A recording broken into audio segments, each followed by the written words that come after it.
Sir, మనం కలిసిన ప్రతిసారి మీరు సినిమా గురించి, సినిమా అభివృద్ధి గురించి, సినిమాని ఎలా ముందుకు తీసుకువెళ్ళాలంటూ ఈ హైదరాబాద్ అనేది నైసర్గిక స్వరూపంగా ఇది అన్ని దేశం మొత్తంకి మధ్యలో ఉంటుంది.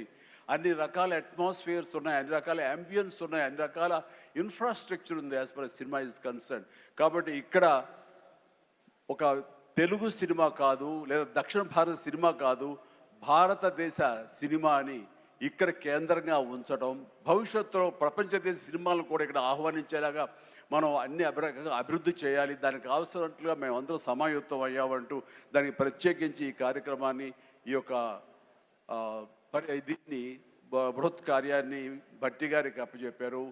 వీరందరూ కలిపి ఈ మధ్యకాలంలో గ్లోబల్ సమ్మిట్ జరిగినప్పుడు అందులో కూడా అంతర్భాగంగా ప్రత్యేకించి సినిమాకి వారు అవకాశం కల్పించి, వారిని ఆహ్వానించి, మంచి చెడ్డల గురించి తర్కించి, చర్చించి, దానికి కావలసినటువంటి సదుపాయాలు మీరు ముందుకు రండి, ప్రభుత్వం మీ అండదండలు అందిస్తుంది, ఇది ఈ రోజున పెద్ద ఎత్తున మనం సినిమాకి పెద్దపీట వేయాలి అంటూ వారు ప్రత్యేకించి సినిమాకి ఇస్తున్న ప్రాముఖ్యతకి మనందరం నిజంగా ఆయనకి ఎంతో రుణపడి ఉన్నాం.